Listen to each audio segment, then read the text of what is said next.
Side जो है, common side जो है गैस्ट्रिक एंट्रम और ड्यूटनम, 2 जगह हैं। और गैस्ट्रिक एंट्रम में गैस्ट्रिक एसिड का सिक्रीशन का बढ़ जाना, और ड्यूटनम में बाइकार्बोनेट के सिक्रीशन का कम हो जाना। दोनों की दोनों रिलेशनशिप है with the gastric with the ulcer formation.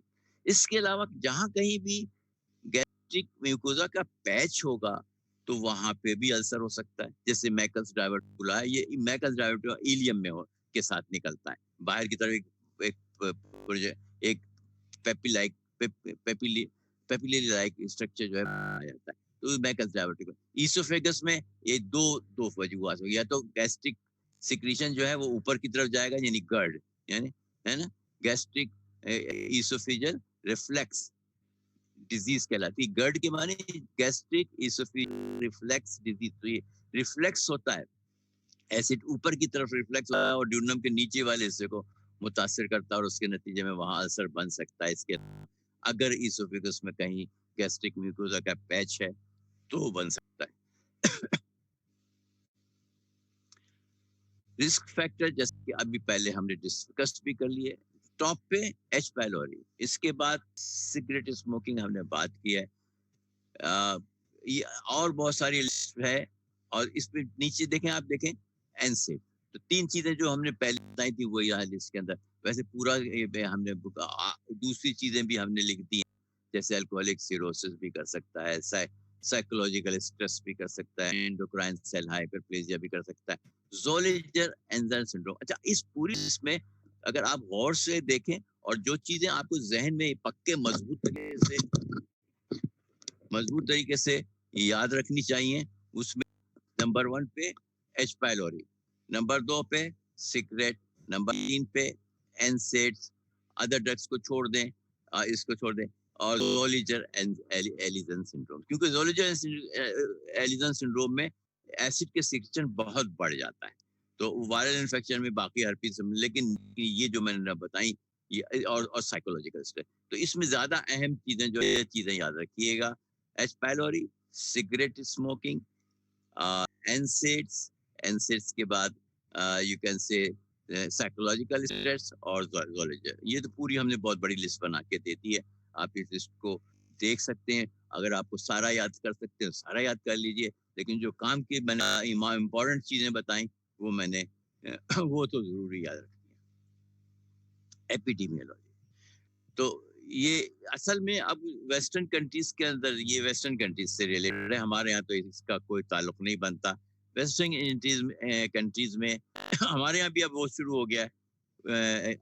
Gastric ulcer जो है, पेप्टिक अल्सर डिजीज जो है वो कम हो रही है, और उसकी वजह ये है कि एच पाइलोरी जो है मेजर कॉज था, उसका ट्रीटमेंट हम करते हैं। तो एच पाइलोरी का ट्रीटमेंट करेंगे तो एसिड सिक्रीशन कम हो जाएगा, और उसकी वजह से जो है गैस्ट्रिक अल्सर की मिकदार कम। तो ये अब हमारे यहाँ भी एच पाइलोरी का ट्रीटमेंट होने लगा, तो यकीनन गैस्ट्रिक अल्सर जो है वो कम हो जाएगा। लेकिन इसके साथ साथ 60 साल से ज्यादा उम्र के लोगों में वहां पे गैस्ट्रिक अल्सर बढ़ने लगा है, और उसकी वजह यह है कि इस उम्र में अमूमन लोग जो हैं आर्थराइटिस मरीज होते हैं, तो एनसेड्स यूज करते हैं। और इस उम्र के लोगों को दूसरा जो प्रॉब्लम हो सकता है वो हार्ट अटैक, हार्ट का प्रॉब्लम हो सकता है। उसके लिए लो डोज में एस्प्रिन यूज करते हैं। ये दो चीजें कंबाइन होती हैं तो अल्सर बन जाता है। इसलिए ओल्डर इंडिविजुअल्स में अल्सर बनने के चांसेस एस्प्रिन के इस्तेमाल और कंकोमिटेंट जो है एनसेड के इस्तेमाल की वजह से। इसके अलावा जो पेप्टिक अल्सर डिजीज जो है, ये सिगरेट स्मोकिंग जैसे कि हमने पढ़ा, ऊपर देखा, और इसके अलावा कार्डियक वेस्कुलर डिजीजेस की वजह से। उसकी वजह से होता क्या है कि गैस्ट्रिक एरिया में ब्लड की सप्लाई कम हो जाती है। जहां कहीं ब्लड की सप्लाई कम होगी वहां सेल का डैमेज बढ़ जाएगा। जो सेल का डैमेज बढ़ेगा तो अल्सर बनेगा। तो समझ में आ बात कि मैं ये कह रहा हूँ कि सिगरेट स्मोकिंग और कार्डियक वेस्कुलर डिजीज जो है उसमें अल्सर बनाने में जो रोल है, वो रोल है reduction in the mucosal blood flow. Blood flow कम हो जाता है जब हार्ट की डिजीज होगी तो फ्लो कम होगा। इसी तरीके से सिगरेट स्मोकिंग में फ्लो कम होगा। फ्लो कम होगा तो बहुत सारे सेल, जो सरफेस के सेल, म्यूकोजल सेल जो हैं, वो डेड हो जाएंगे और अल्सर बनने में इसको प्रोमोट करेंगे। तो पेप्टिक अल्सर डिजीज जो है इसको हम छोटा कर लें, तरीके से समझ लें, it is an imbalance between mucosal defence, यानी म्यूकोजा उसके अंदर डिफेंस का अपना सिस्टम है, वो म्यूकोजा के ऊपर जो है सिक्रीशन पड़े रहते हैं, म्यूकस सिक्रीशन वो प्रोटेक्ट करते हैं। उसके अलावा बाइकार्बोनेट का सिक्रीशन जो है, तो ये तमाम चीजें जो है वो, और इसके अलावा सेल जो एक दूसरे के साथ जुड़े होते हैं, वो एसिड को अंदर नहीं जाने देते, ये तमाम की तमाम चीजें जो है इसको रोकती हैं। तो ये मैकेनिज्म डिफेंस मैकेनिज्म है। तो डिफेंस मैकेनिज्म अगर कमजोर पड़ जाए और डैमेजिंग फैक्टर जो है वो डोमिनेट करने लगे तो अल्सर बन जाएगा। समझ में आ रही है ना बात? यानी डिफेंस मैकेनिज्म जो कि म्यूकोजा का है, स्टमक के या ड्यूडनम के म्यूकोजा का है, अगर वो वीक हो जाए और डैमेजिंग फैक्टर जो है डोमिनेट करने लगे, बहुत ज्यादा हो जाए, जैसे कि एनसेड्स हैं, बहुत रेगुलर बहुत ज्यादा इस्तेमाल करें, या फिर एच पाइलोरी का इन्फेक्शन है वो बहुत चलता रहे और हम उसका इलाज ना करें, तो ये अल्सर की तरफ लेके जाएगा। अब हम उसकी मॉर्फोलॉजी की बात करेंगे। जैसे कि हमने बताया कि यूजुअली जो है ये प्रॉक्सिमल ड्यूडेनम में होता है, यह होता है few centimetre from the pyloric valve. Pylori pyloric and जो है ना स्टमक का, उस वहां पर एक वॉल्व होता है, ये स्टमक का पाइलोरिक वॉल्व है। तो पाइलोरिक वॉल्व से चंद सेंटीमीटर पर एंटी और यूजुअली एंटीरियर ड्यूडेनम वॉल्व। तो साइट इंपॉर्टेंट साइट ड्यूडेनम में क्या है, साइट क्या है, few centimetres from the pyloric valve, और पाइलोरिक वॉल्व से चंद सेंटीमीटर के फासले पर एंटीरियर ड्यूडेनम वॉल में जो है पेप्टिक अल्सर बनता है ड्यूडेनम के इलाके में। गैस्ट्रिक और दूसरा जो इसके अंदर स्टमक में या गैस्ट्रिक स्टमक में गैस्ट्रिक पेप्टिक अल्सर जो है वो लेसर कर्वेचर के ऊपर होता है एट द इंटरफेस बॉडी और यानी जो एंट्रम और बॉडी के जो दरमियानी जगह है वो जगह interface of the body and antrum, antrum और बॉडी जहाँ जहाँ बॉडी खत्म होगी एंट्रम शुरू होगा, वहां पे पेप्टिक अल्सर बन जाते हैं। पेप्टिक अल्सर शैलो हो सकते हैं या डीप हो सकते हैं। अगर ये 0.3 सेंटीमीटर डायमीटर है तो इसको हम कहेंगे शैलो अल्सर है। अगर ये साइज जो है 0.6 सेंटीमीटर का तो हम इसको कहेंगे डीप अल्सर। तो शैलो अल्सर 0.3 सेंटीमीटर डायमीटर के होते हैं और डीप अल्सर जो है अमूमन 0.6 सेंटीमीटर डायमीटर के होते हैं। इनकी शक्ल जो है, शेप जो है राउंड टू ओवल शेप होते हैं, और ऐसा लगता है जैसे कोई चीज निकाल ली गई है, पंच आउट डिफेक्ट है, पंच कोई चीज आप यूं करके निकाल लिया वैसा, तो पंच आउट डिफेक्ट है ये। तो शेप है round, round to oval, punch out defect है। इसके जो ऊपर के यानी ऊपर मार्जिन जो होते हैं, सरफेस के ऊपर जो मार्जिन होते हैं, मार्जिन के ऊपर म्यूकोजल मार्जिन जो है वो ओवरहैंग करते हैं, जैसे लटक रहे हैं उसके अंदर बेस के ऊपर। तो और लेकिन लेवल ये in level with the other layer, layer जो साथ में लेयर होती है उसके साथ लेवल करते ऊपर राइज नहीं होते। अगर मार्जिन जो है हीप्ड अप होंगे यानी उभरे हुए होंगे, ज्यादा ज्यादा उभरे हुए होंगे, ज्यादा ठोस से नजर आएंगे, तो इसके मायने ये है कि it is not ulcer, it is a malignancy. तो मार्जिन का मार्जिन का शेप जो है, किस तरीके से मार्जिन जो है अल्सर के मौजूद है, लेवल एट द लेवल की सतह पर है, यानी जो बाकी सतह जो है उसके साथ लेवल कर रहे हैं, तो अल्सर है। और अगर ये उभरे हुए हैं, हीप्ड अप मार्जिन हैं, तो ये मैलिग्नेंसी है। डेप्थ ऑफ द अल्सर जो है वो मस्कुलरिस प्रोपरिया तक ये अमूमन जाते हैं, लेकिन ये आगे भी बढ़ सकते हैं, और जब आगे बढ़ेंगे तो परफोरेशन होगी। तो यूजुअली जो है अल्सर जो है they are limited up to the muscularis propria, muscularis mucosa नहीं, मस्कुलरिस प्रोपरिया, जो जिसमें आउटर ये जिसमें दो लेयर होती, थिक लेयर होती है ना मसल्स की बाहर की, वहां तक अल्सर बनता है।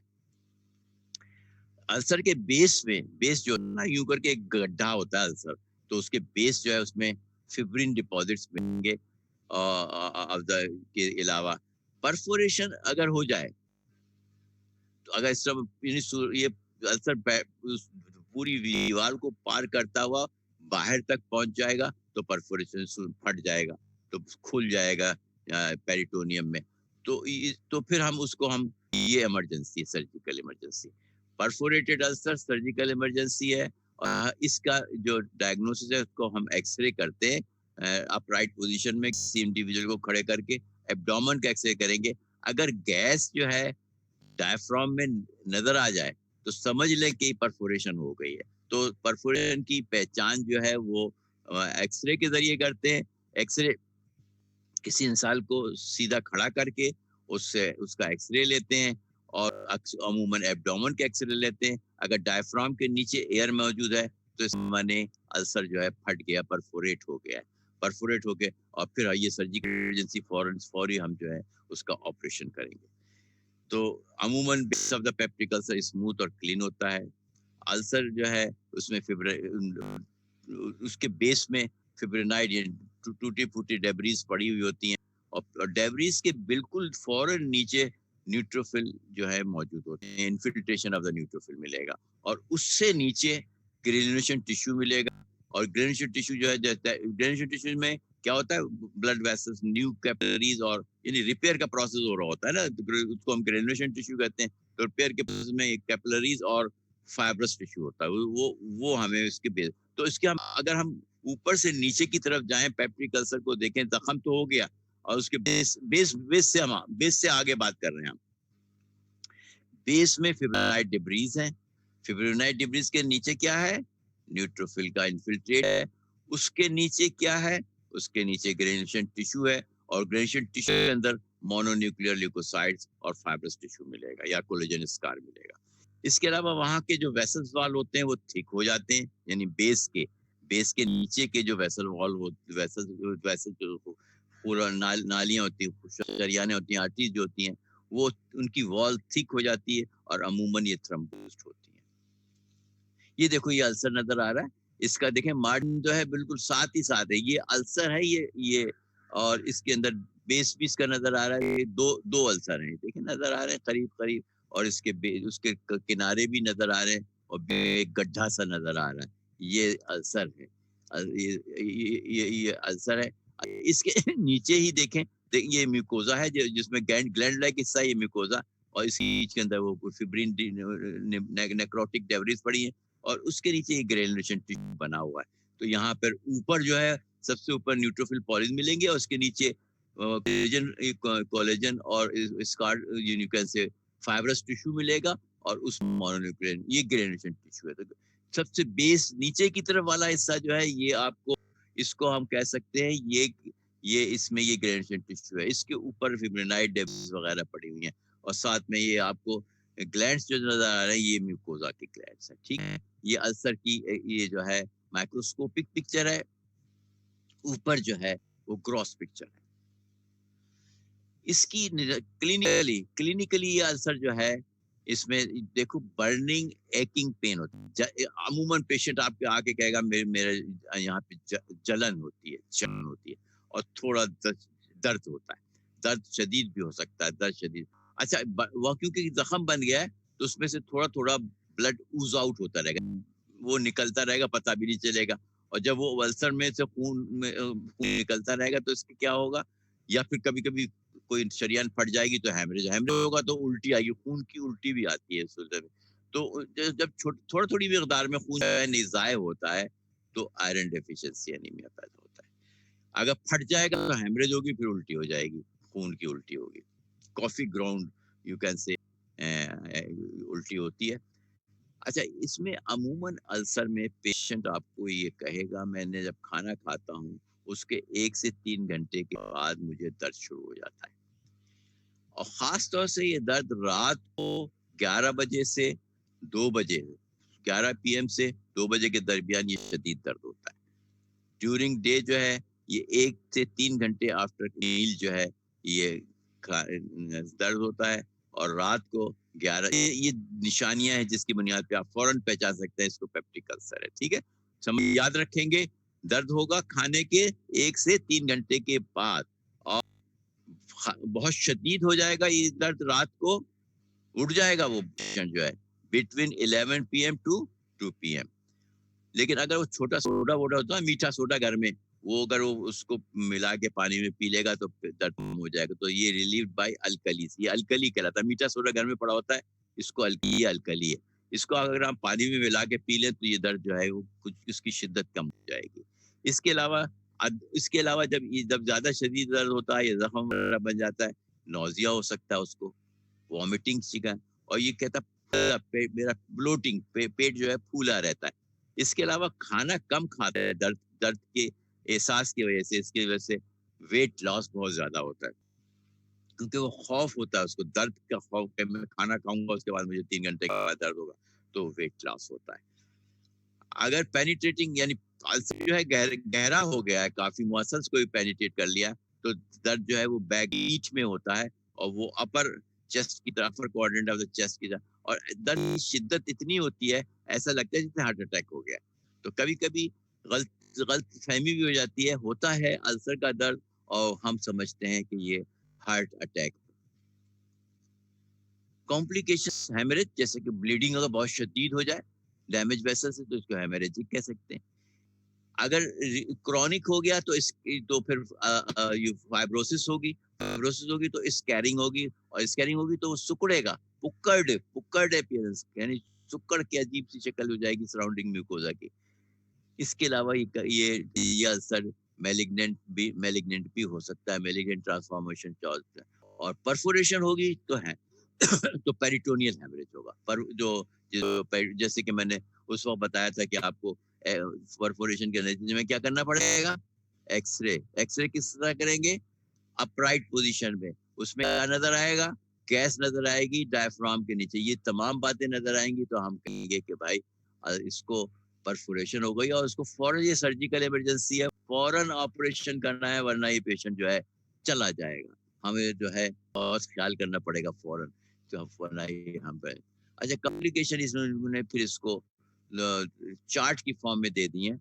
ब्लीडिंग है, परफोरेशन है, और कभी-कभी जब इसके यानी स्कैरिंग होगी ना तो उससे ऑब्स्ट्रक्शन हो जाएगा। स्कैरिंग से ये होगा कि वो एंड जो है ना वो क्लोज हो सकता है। ब्लीडिंग जो है 15 टू 20% पेशेंट्स में होती है। बहुत सबसे ज्यादा कॉमन कॉम्प्लिकेशन है, और ये ब्लीडिंग जो है ये इतनी ज्यादा ब्लड लॉस होने की वजह से लाइफ थ्रेटनिंग भी हो सकता है। 25% ऑफ अल्सर डेथ जो है उसका कॉज ब्लीडिंग है। ठीक है, तो सबसे इंपॉर्टेंट ब्लीडिंग है, जो बहुत कॉमनली होते हैं, मे बी लाइफ थ्रेटनिंग, और 25% ऑफ द अल्सर जो है that may lead to the death of an individual. और अगर किसी को उल्टी आ गई, ब्लड आ गया, तो आप ये may be the first indication कि अल्सर को है उसको। ठीक है, इसके बाद दूसरी चीज है परफोरेशन, मैंने अभी बताया आपको। और अगर वो फट गया, अल्सर जो है पेट्रोनियम पेट के अंदर फट गया, तो ये 5% पेशेंट में होता है।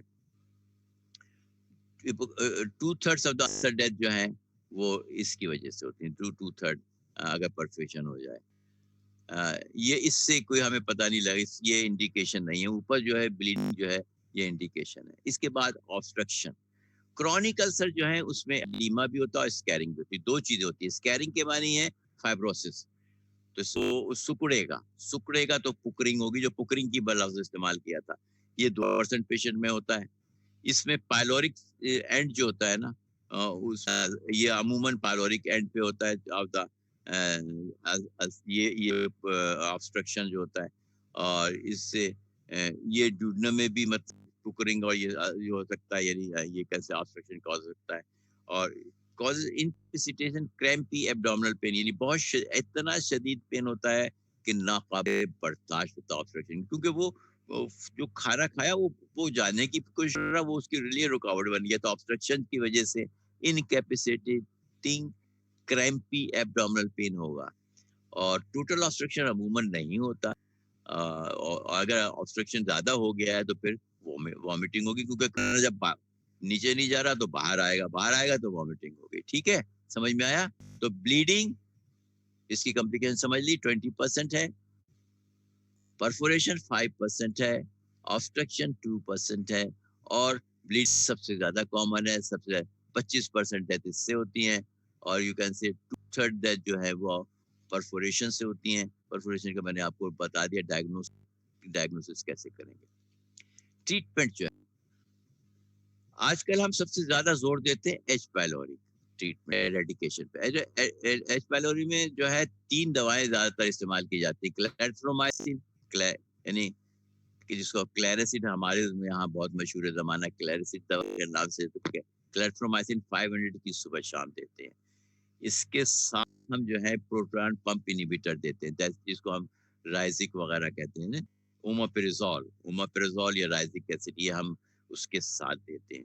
इसके अलावा हम इसके साथ एक और दवा देते हैं, जिसमें या तो हम फ्लैजिल दे देते हैं या फिर एमॉक्सिल देते हैं। तो 3 दवाएँ कम से कम हम इसमें देते हैं, कभी-कभी 4 भी देते हैं, ठीक है? तो इससे हम जो है ये एच पाइलोरी का एरेडिकेशन का ट्रीटमेंट करते हैं। दूसरी जो अहम बात है ट्रीटमेंट में, कॉक्स इन्हीं जो आपके एनसेड्स हैं, उसको हमने रोक देना है। जब कभी भी दर्द वगैरह होगा, कहेंगे हम उसको दर्द वाली दवाएँ नहीं देंगे। एनसेड देंगे तो उससे उसका अल्सर बढ़ेगा। Even COX-2 selective COX-2 inhibitor को भी बंद करना पड़ता है। तो ये ऑफेंडिंग एजेंट, एनसेड्स जो है ऑफेंडिंग एजेंट्स हैं। We have to stop it. तो ट्रीटमेंट के लिए ये हमने रोकना है। रिकरेंस रेट जो है अब जो है बहुत कम है, लेस देन 20% और एच पाइलोरी अब जो है हम बहुत आसानी से ट्रीटमेंट कर सकते हैं, और जब हम उसका ट्रीटमेंट आसानी से कर सकते हैं, तो इसके मायने ये है कि हम जो है उसको पेप्टिक अल्सर और पेप और गैस्ट्रिक कार्सिनोमा दोनों से सेव कर सकते हैं। Thank you. We have finished with the topic. ये तमाम इसमें जहाँ कहीं भी आपको मुश्किल पेश आई है या समझ में नहीं आया है, you can ask the question. आप सवाल पूछ सकते हैं।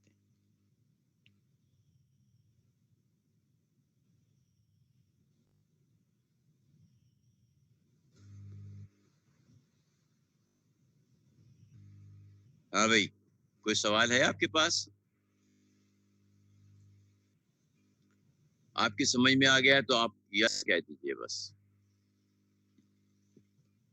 आपको अगर टॉपिक समझ में आ गया है और उसमें कोई कोई प्रॉब्लम नहीं है, आपने अच्छी तरह समझा, तो बस यस कह दीजिए, ठीक है? ओके। अच्छा, थैंक यू, बहुत शुक्रिया बेटा, बहुत शुक्रिया। बस ये इतनी आसानी से जैसे आप समझाया, आप आज ही याद कर लीजिएगा, इंशाल्लाह आपके लिए बहुत काम आएगा। थैंक यू बेटे, थैंक यू।